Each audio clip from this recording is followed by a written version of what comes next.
নমস্কার বন্ধুরা, চাঁদনি চ্যানেলে আপনাদের স্বাগত জানাই।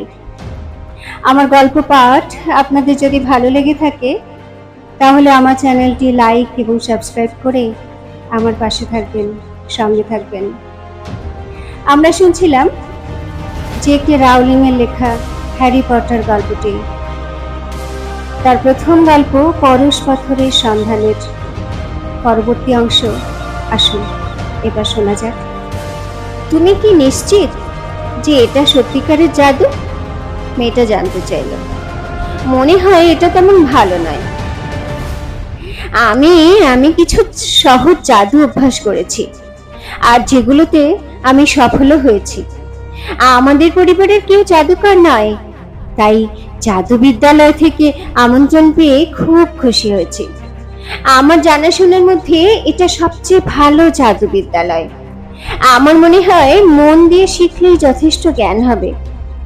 যাই হোক, আমার পরিচয়, আমি আর হারমিয়ন গানিজার। আর তোমাদের পরিচয়?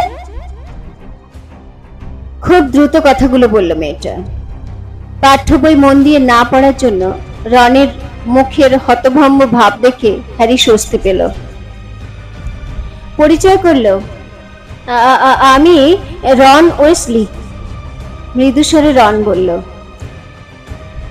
হ্যারি পটার, হ্যারি জানালো। সত্যি নাকি? আমি তোমাদের সম্পর্কে সবকিছু জানি।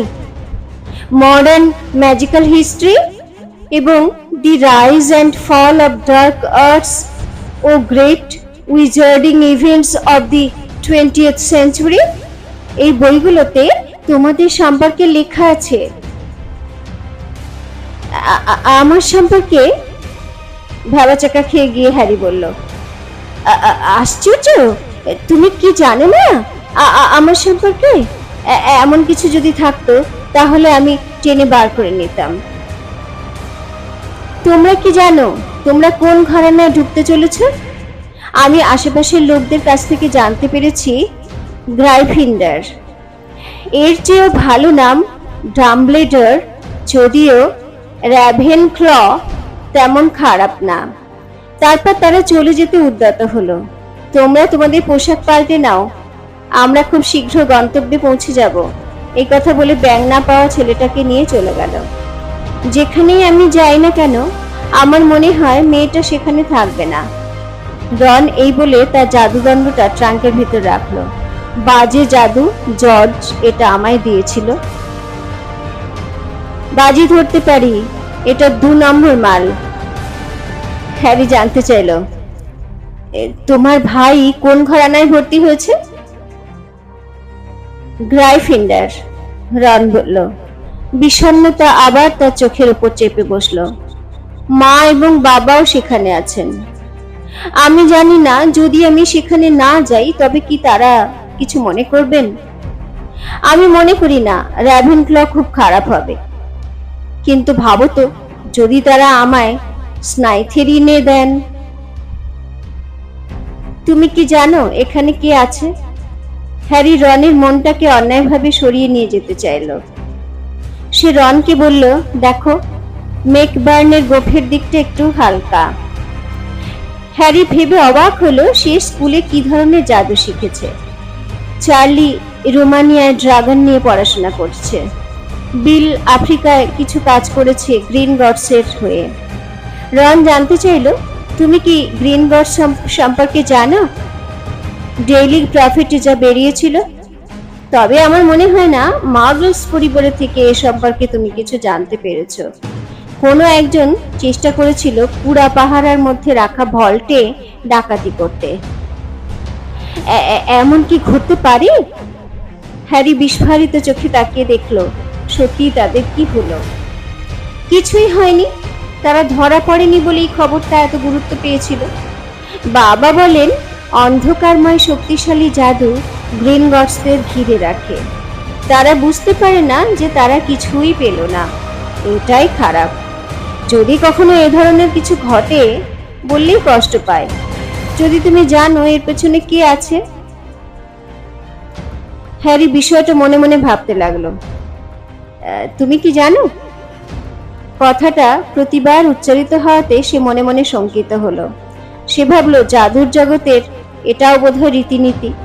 যদি তার মনে হয় ভলডেমর্ট কথাটা উচ্চারণ করাটা অনেক বেশি স্বস্তিকর। তোমায় কুইডিচ খেলার দলটার খবরটা কি? রন জানতে চাইল। হ্যারি হতভম্ব হয়ে বলল, এ খেলায় আমি কিছুই জানি না। রন তখন খেলাটা হ্যারিকে বোঝাতে বসলো। সে বলল, হ্যারি, পৃথিবীতে এটাই সব থেকে ভালো খেলা। সে বোঝাতে বসলো কেমন করে 4টে বল দিয়ে 7জন খেলোয়াড় খেলাটা খেলে। যখন সে হ্যারিকে খেলার সূক্ষ্ম ব্যাপারগুলো বোঝাচ্ছিল, তখন কামরার দরজাটা ফাঁক করে 3টি ছেলে ভেতরে ঢুকলো। হ্যারি তাদের মধ্যে একজনকে চিনল। ছেলেটাকে সে প্রথম দেখেছিল ম্যাডাম মালকিনের দোকানে। ছেলেটি দিয়াগন অ্যালিতে হ্যারির দিকে যেমন ভাবে তাকিয়েছিল, তার চেয়ে বেশি কৌতূহল নিয়ে এখন দেখছিল। ট্রেনে সবাই বলছে হ্যারি পটার এই কামরায় আছে। সে কি তুমি? হ্যাঁ, হ্যারি উত্তর করল। হ্যারি অন্য ছেলেগুলোর দিকে লক্ষ্য রেখে বলল, ও হলো ক্রাব এবং এ হলো গয়লে, আর আমাদের ম্যালফয়, ড্রাফো ম্যালফয়। সেই দুর্বল ছেলেটা বলল। রন বিদ্রুপের হাসি লুকোতে খুব খুব করে কাশল। ড্রাফো ম্যালফয় রনের দিকে তাকিয়ে বলল, আমার নাম কি তোমার মজার খোরাক হলো? হ্যারির দিকে ফিরে, পটার, তুমি লক্ষ্য করবে অনেক জাদু পরিবারকে যারা আমার থেকেও ভালো। বন্ধু নির্বাচনে তুমি অবশ্যই খারাপদের বাদ দেবে। সে হ্যারির দিকে হাত বাড়ালো করমর্দনের জন্য। হ্যারি তা গ্রহণ করলো না। সে নিরুত্তাপ স্বরে বলল, কে আমার পক্ষে ক্ষতিকর তা আমি নিজেই বুঝতে পারি। ড্রাফো ম্যালফয় সামান্য একটু উত্তেজনায় কেঁপে উঠল। তার বিবর্ণ গালে লাগলো রঙের ছোঁয়া। আমি যদি তোমার জায়গায় হতাম তবে আরো একটু সাবধান হতাম। যদি তুমি নম্র না হও তবে তোমার অবস্থা তোমার সঙ্গীর মতো হবে। হ্যাগ্রিড আর এরা তোমায় কোণঠাসা করবে। রন উত্তেজনায় উঠে দাঁড়ালো। ম্যালফয় বলল, তুমি লড়তে চাও? সাহস সঞ্চয় করে হ্যারি বলল, যদি না তোমরা এখনই দূর হও। যদিও সে অনুভব করছিল যে ক্র্যাব ও গয়লে রনের চেয়ে বেশি শক্তিশালী। তারা আক্রমণাত্মক ভঙ্গি নিয়ে বলল, আমরা এখনই যেতে চাই না।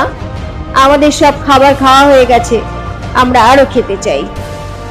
এই বলে তারা রনের কাছে এগোলো।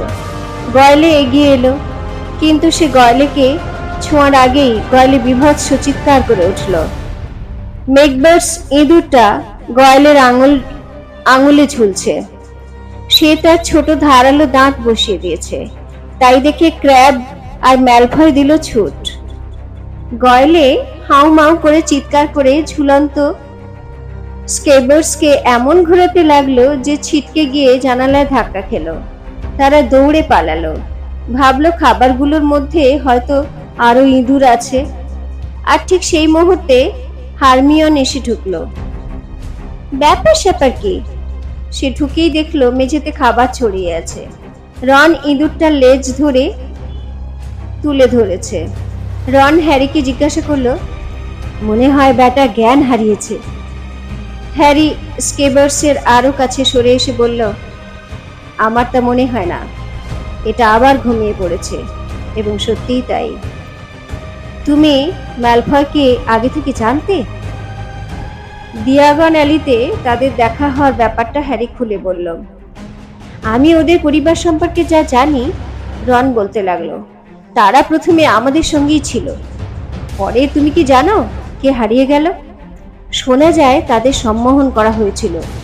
আমার বাবা অবশ্য তা বিশ্বাস করতেন না। তিনি বলতেন ম্যালফয়ের বাবার জাদুর অন্ধকারে মিশে যাওয়া ক্ষমার যোগ্য ছিল না। সে হারমিয়নের দিকে ফিরে জানতে চাইল, আমরা কি তোমার কাজে লাগতে পারি? হারমিয়ন তাদের স্কুল পোশাক পরে নিতে বলল, কারণ তারা পৌঁছে গেছে তাদের গন্তব্যে। হারমিয়নের ধারণা হলো তারা বোধহয় ঝগড়া করছে। রন দুষ্টুমি করে বলল, স্কেবার্স করছে, আমি না। ঠিক আছে ঠিক আছে, আমি এখানে এসেছি কেন না বাইরের লোকেরা বাচ্চাদের ছুটছুটি করছে। হারমিয়ন তাচ্ছিল্যের সঙ্গে বলল, রন, তোমার নাকে কিন্তু ময়লা লেপে আছে। রন হারমিয়নের দিকে ক্রুদ্ধ দৃষ্টি নিক্ষেপ করল। হ্যারি জানলা দিয়ে উঁকি মেরে দেখল অন্ধকার নামছে। সেই অন্ধকারের যে শোভা তা তাকে মুগ্ধ করল। ট্রেনটা ক্রমে গতি কমাতে লাগলো। হ্যারি ও রন জ্যাকেট খুলল এবং তাদের কালো জোব্বা টেনে বার করলো। রনেরটা তার তুলনায় একটু ছোট ছিল, যার তলা দিয়ে তার পোশাকের নিচটা দেখা যাচ্ছিল। একটি স্বর সারা বাড়িতে প্রতিধ্বনিত হতে লাগলো, আমরা আর 5 মিনিটের মধ্যেই হগওয়ার্টসে পৌঁছব। অনুগ্রহ করে তোমাদের মালপত্র গাড়িতে রেখে যাও, এগুলো আলাদাভাবে তোমাদের স্কুলে নিয়ে যাওয়া হবে। ঘাবড়িয়ে গিয়ে হ্যারির পিলে চমকে উঠল। সে রনের দিকে তাকিয়ে দেখতে পেল হলুদ চামড়া বিবর্ণ হয়ে গেছে। ট্রেনটার গতি কমতে কমতে একেবারেই থেমে গেল। লোকেরা দরজা দিয়ে বেরিয়ে একটা ছোট অন্ধকার প্ল্যাটফর্মে নামলো। রাতের ঠান্ডা বাতাসে হ্যারির কাঁপুনি শুরু হলো। হ্যারি একটা পরিচিত স্বর শুনতে পেল, প্রথম বর্ষ, ঠিক আছে হ্যারি। হ্যাগ্রিডের বিশাল লোমশ মুখ লোকের মাথা সমুদ্রের মধ্যে উজ্জ্বল হয়ে উঠল। প্রথম বর্ষরা, আমায় অনুসরণ করো। প্রথম বর্ষের আর কেউ আছো? সাবধানে পা ফেলো। এবার প্রথম বর্ষরা, আমায় অনুসরণ করো। পিছনে হোঁচট খেয়ে তারা চলতে লাগলো সিঁড়ির মতো সরু রাস্তা দিয়ে। তাদের দুদিকে এত অন্ধকার ছিল যে হ্যারি ভাবলো নিশ্চয়ই ঘন গাছের সারি রয়েছে। কেউই বেশি কথা বলছিল না। নেভিল, যার ব্যাঙ হারিয়েছে, সেই 2-1 নাকে আওয়াজ করেছিল, কিছুক্ষণের মধ্যে তোমাদের চোখ পড়বে হগওয়ার্টসে। হ্যাগ্রিড ঘাড় ফিরিয়ে একটা বাঁকের মুখে এসে চিৎকার করে বলল।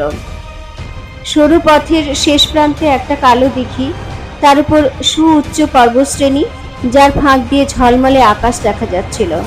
সেখানে মনোরম শোভা পাচ্ছিল উঁচু চূড়া ও গম্বুজ বিশিষ্ট বিশাল দুর্গ। জলাশয়ের পাড়ে দাঁড়িয়েছিল ছোট ছোট নৌকা। নৌকাগুলো দেখিয়ে হ্যাগ্রিড আদেশ দিল তাতে উঠতে। একটি নৌকা 4 জনের বেশি উঠতে নিষেধ করলো। নেভিল আর হারমিয়নের সাথে হ্যারি ও রন একটা নৌকায় উঠল। সবাই চড়েছ কিনা জানতে চেয়ে হ্যাগ্রিড চিৎকার করলো। নৌকার সারি স্বচ্ছ মসৃণ জল কেটে এগোতে লাগলো। ক্রমশ তা দুর্গের কাছে পৌঁছলো। হ্যাগ্রিড চিৎকার করে নির্দেশ দিল, যাত্রীরা মাথা নোয়াও। নৌকা তাদের আইভি লতার পর্দার কাছে নিয়ে এলো, যার পিছনে লুকানো ছিল সুড়ঙ্গের খোলা মুখ। সেই সুড়ঙ্গ পৌঁছে দিল দুর্গের ঠিক তলায়, যেখানে একটা নৌকা ভেড়ানোর জায়গা ছিল।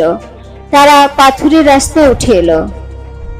ওহে, তুমি এখানে? এটা কি তোমার ব্যাঙ? লোকজন নেমে গেলে নৌকা পরীক্ষা করতে করতে হ্যাগ্রিড বলল। ট্রেভর! নেভিল উচ্ছ্বসিত হয়ে হাত বাড়ালো। তারা পাথুরে পথ ধরে ঘাসে ঢাকা দুর্গের ছায়ায় পৌঁছলো। কতগুলো পাথরের সিঁড়ি পেরিয়ে তারা ওক কাঠের দরজায় পৌঁছলো। সবাই এখানে, যতক্ষণ না ব্যাঙ পাচ্ছ। হ্যাগ্রিড তার দৈত্যাকৃতি মুঠি তুলে দুর্গের দরজায় ঘা মারল।